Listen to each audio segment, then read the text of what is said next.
ಹಣ ಇರೋದು ಹಳ್ಳಿಗಳು ಡೆವಲಪ್ ಮಾಡೋದಕ್ಕೆ ಅಲ್ವಾ, ಯಾಕೆಂದರೆ ಎಲ್.ಪಿ.ಎ ವ್ಯಾಪ್ತಿಲಿ ಬರುವಂಥ ಹಳ್ಳಿಗಳಿಗೆ ಅದನ್ನು ಉಪಯೋಗಿಸಿರೋದು. So MUDA local plan of action ಏನು ವ್ಯಾಪ್ತಿಲಿರುತ್ತೆ ಆ ಹಳ್ಳಿಗಳಿಗೆ ಅದನ್ನು ಉಪಯೋಗಿಸಿರೋದು. ಅದ್ರೊಳಗೆ ಏನು ತಪ್ಪು? ಸರ್ಕಾರದ ಹಣ ಜನರ ಡೆವಲಪ್ಮೆಂಟ್ ಅಭಿವೃದ್ಧಿಗೆ ಬಳಸಿರೋದು. ಸೊ ಅದ್ರೊಳಗೆ ಏನೂ ತಪ್ಪಿಲ್ಲ. ನಗರಾಭಿವೃದ್ಧಿ ಕಾಯ್ದೆಯಲ್ಲಿ ನಗರದ ಅಭಿವೃದ್ಧಿಯ ನಿರ್ವಹಣೆಗೆ ರಚನೆ ಮಾಡಲಿಕ್ಕೆ ಮಾತ್ರ ಮೇಂಟೆನೆನ್ಸ್ ಇರುವಂತೂ ನಗರಸಭೆ ಮತ್ತು ಕಾರ್ಪೊರೇಷನ್. ಹಿಂದಿನ ಗೌರ್ಮೆಂಟ್ನಲ್ಲಿ 2021ನೇ ಇಸಲಿ 377 ಕೋಟಿ ಯಾವುದೋ ಒಂದು ಕಾಮಗಾರಿಗೆ ಉಪಯೋಗಿಸಿಕೊಂಡಿದ್ರು, ಸ್ಯೂವೇಜ್ ಟ್ರೀಟ್ಮೆಂಟ್ ಪ್ಲಾಂಟ್ ಡೆವಲಪ್ಮೆಂಟ್ಗೆ ಅನಿಸುತ್ತೆ. ಸೊ ಅದರೊಳಗೆ 44 ಕೋಟಿ ಉಳ್ಕೊಂಡಿತ್ತು GSTದು. ಸೊ ಅದನ್ನು ಏನು ಮಾಡಿದ್ದಾರೆ ಅಂತಂದರೆ ಶ್ರೀರಂಗಪಟ್ಟಣ ಮತ್ತು ವರ್ಣಾ ಕ್ಷೇತ್ರದ ಮೂಡ ವ್ಯಾಪ್ತಿ LPA ವ್ಯಾಪ್ತಿ ಒಳಗೆ ಬರುವಂಥದ್ದಕ್ಕೆ ಅದನ್ನು ಉಪಯೋಗಿಸ್ಕೊಂಡಿದ್ದಾರೆ. ಮತ್ತು ಹಿಂದೆ ಒಂದು ಗೌರ್ಮೆಂಟ್ ಆದೇಶ ಕೊಟ್ಟಿದ್ದರು, ಫಂಡ್ 1 ಏನು ಬರುತ್ತೆ ಹಣನ ಮೂಡ ಡೆವಲಪ್ ಆಗಿರೋ ಲೇಔಟ್ಗಳಲ್ಲೇ ಉಪಯೋಗಿಸ್ಕೋಬೇಕು ಅಂತ. ಆದರೆ ಅದು ಗೌರ್ಮೆಂಟ್ ಆದೇಶ, ಅದೇನು ಕಾನೂನಲ್ಲ, ಗೌರ್ಮೆಂಟ್ ತನ್ನ ಅನುಕೂಲಕ್ಕೆ ಮಾಡ್ಕೊಂಡಿದ್ದು. ಸೊ ಅದರೊಳಗೆ ಏನು ಯಾವುದೇ ಕಾನೂನು ರೀತಿಯ ಉಲ್ಲಂಘನೆ ಆಗಿಲ್ಲ. ಸೊ ಸುಮ್ಮನೆ ಎಲ್ಲದಕ್ಕೂ ವಿವಾದ ಹುಟ್ಟಿಸ್ಬೇಕು ಅಂತ ಮಾಡ್ತಿದ್ದಾರೆ. ಯಾರೂ ಕೂಡ ಅದರೊಳಗೆ ಅವ್ಯವಹಾರ ಮಾಡಿಲ್ಲ.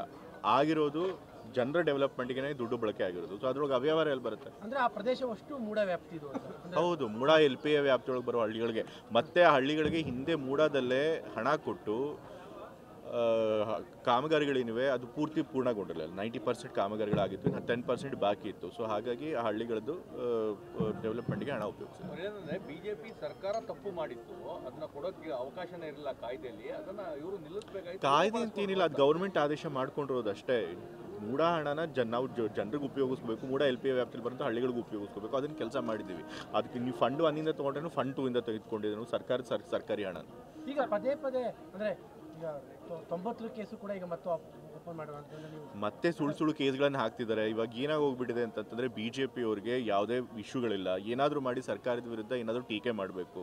ಆದರೆ ನಮ್ಮ ಸರ್ಕಾರ ಏನು ಮಾಡ್ತಿದೆ, ಒಳ್ಳೆ ಕೆಲಸ ಮಾಡ್ತಿದೆ, ಜನಗಳಿಗೆ 5 ಗ್ಯಾರಂಟಿ ಸ್ಕೀಮ್ಗಳನ್ನು ಕೊಟ್ಟಿದೆ, ಜನಗಳು ಅದರಿಂದ ಖುಷಿಯಾಗಿದ್ದಾರೆ. ನೇರವಾಗಿ ಸರ್ಕಾರದ ಹಣ ಜನರಿಗೆ ತಲುಪ್ತಿದೆ. ಬಹುಶಃ ಪ್ರಪಂಚದಲ್ಲೇ ಅಷ್ಟೊಂದು ಮೊತ್ತದ ಹಣ, ಸರ್ಕಾರಿ ಹಣ ಜನರಿಗೆ ನೇರವಾಗಿ ಅವ್ರು ತಲುಪ್ತಿರೋದು ಪ್ರಪಂಚದಲ್ಲೇ ಎಲ್ಲೂ ಇಲ್ಲ. ಸೊ ಹಾಗಾಗಿ ಎಲ್ಲಿ ಜನ ಸರ್ಕಾರದ ಒಳ್ಳೆ ಕೆಲಸನ ಮೆಚ್ಚಿ ನಮ್ಮ ಸರ್ಕಾರಕ್ಕೆ ಸಂಪೂರ್ಣವಾಗಿ ಬೆಂಬಲ ಕೊಡ್ಕೊಂತ ಹೆದರ್ಕೊಂಡು ಏನಾದರೂ ಒಂದು ಇಶ್ಯೂ ಹಾಕ್ಸ್ಬೇಕು ಅಂತೇಳಿ ಸುಳ್ಳು ಕೇಸ್ಗಳನ್ನು ಅವ್ರು ಹಾಕ್ತಾನೆ ಇದ್ದಾರೆ.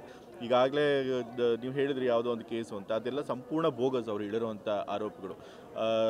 ನಾವು ಯಾವುದೇ ದಲಿತರಿಂದನೂ ಕೂಡ ಆ ಭೂಮಿನ ತೆಗೆದುಕೊಂಡಿಲ್ಲ, ಮತ್ತು ಮೂಡಾದ ವ್ಯಾಪ್ತಿಗೂ ಬರೋದಿಲ್ಲ, ಗ್ರಾಮ ಪಂಚಾಯತಿಗೆ ವ್ಯಾಪ್ತಿ ಇರೋದು. ಈಗಾಗಲೇ ಅದು ಕೋರ್ಟ್ಗೆ ಹೋಗಿ, ಹೈಕೋರ್ಟ್ಗೆ ಹೋಗಿ, ಸುಪ್ರೀಂ ಕೋರ್ಟ್ಗೆ ಹೋಗಿ ಕೇಸ್ ಡಿಸ್ಮಿಸ್ ಆಗಿದ್ರು, ಮತ್ತೆ ಅದನ್ನು ಇದು ಮಾಡ್ತಿದ್ದಾರೆ, ಕೆದಕ್ತಾ ಇದ್ದಾರೆ. ಸೊ ಹಾಗಾಗಿ ಬರೀ ಏನೋ ಒಂದು ಇಶ್ಯೂ ಮಾಡಬೇಕು ಅಂತ ಹೇಳಿ ಮಾಡ್ತಿದ್ದಾರೆ. ದೂರು ಕೊಟ್ಟಿರೋದು CM ಅವರ ಮೌಖಿಕ ಸೂಚನೆ ಕೊಡೋ ಹಾಗೆ ಇಲ್ಲ, ಮೌಖಿಕ ಸೂಚನೆ ಮೇರೆಗೆ ಕಾಮಗಾರಿಗಳಿಗೆ ಟೆಂಡರ್ ಅಪ್ರೂವ್ ಮಾಡ್ತಾ ಇರೋದು.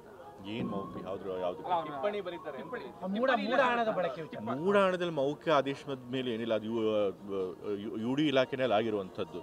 ಮೌಖಿಕ ಆದೇಶಕ್ಕೆ ಕೊಟ್ಟಿದ್ದಾರೆ ಅನ್ನೋದಕ್ಕೆ ಏನು ಇದಿದೆ? ಯಾರಾದರೂ ಅಧಿಕಾರಿಗಳು ಬಂದು ಹೇಳಿದ್ದಾರೆ? ಆ ಥರದ್ದೇನಿಲ್ಲ.